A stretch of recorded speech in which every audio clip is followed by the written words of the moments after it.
Wolfeboro, supporting Ron Paul right now. A little bit ago I went in to vote, and I walked in, told her my name, and the lady looked at me and said, "Have you been here already today?" I said, "No." She said, "Well, you've been registered and you voted." And I said, "No, I have not."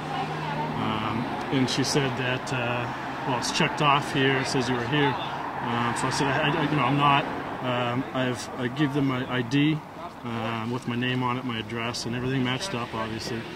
So they called someone else over, another lady came over, and she said, yes, I checked in the first, David Finify, and it was an elderly gentleman, apparently, she said, and they asked him if the address was correct, and he said, yes, that's my address.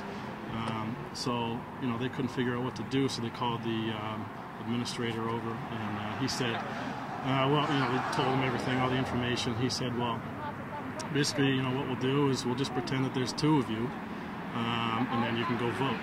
So what they did was they wrote my name in pencil underneath my printed name on the registration, and then allowed me to go vote.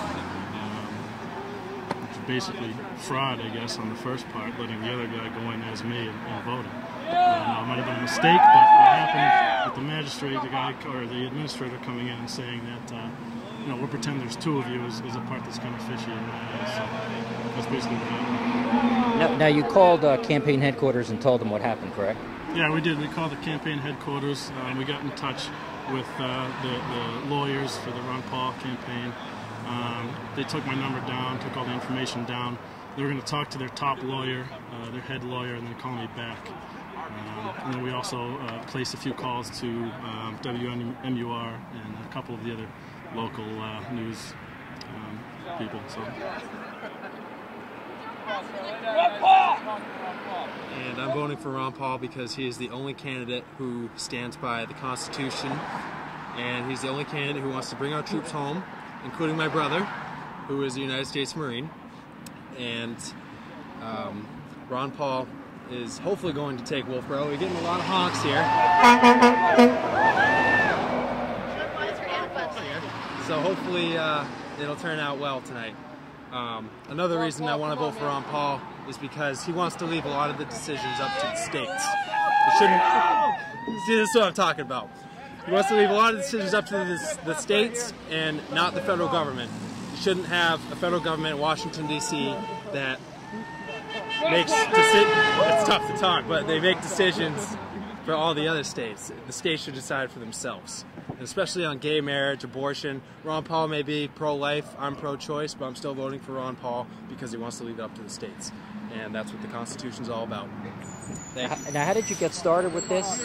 Was it like an overnight thing, or did you always support Ron Paul from the beginning? I supported Obama in 2008, and I've been very disappointed with the way he's went over the last couple of years. Like, he finally pulled the troops out of Iraq, but I feel like it was more of a political move rather than actually getting the troops out. Ron Paul, he will pull them out. I'm very confident, and I think he's going to be a great president if he gets elected. Now, how does Ron Paul contrast with Mitt Romney? Can you give an example of that? Mitt Romney flip-flops on almost every topic. Ron Paul has a proven record of honesty going back since the 1970s when he was working for Ronald Reagan and all that jazz. Yep. Now, how do you think he's going to do in New Hampshire? Do you think he's going to take second, a strong second, or is he going to go first? I think it's going to be a strong second. I know there's a lot of support for Romney in New Hampshire because he was the governor in the state below us. He has a house right in this town, Wolfeboro. But I think Ron Paul is going to pull a very strong second place. Now, what's your feelings of the National Defense Authorization Act, NDAA? My feelings on the NDAA. That's an awful act. They need to get it out of there immediately.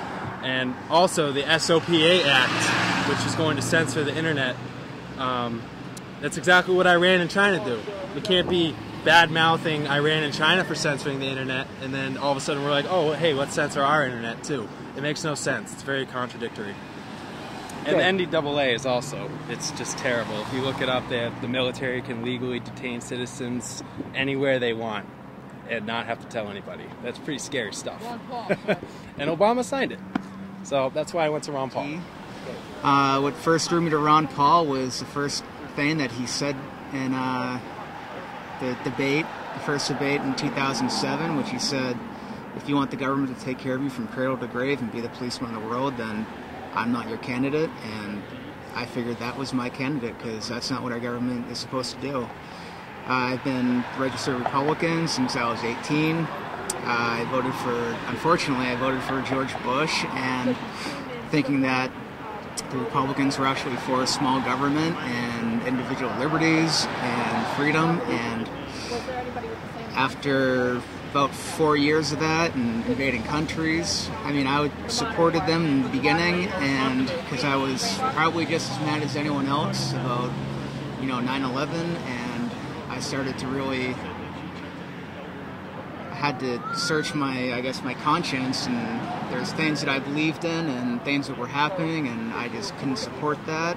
And I was really disaffected in 2007, and I watched that first debate, and right at that moment I knew that Ron Paul was the guy for me.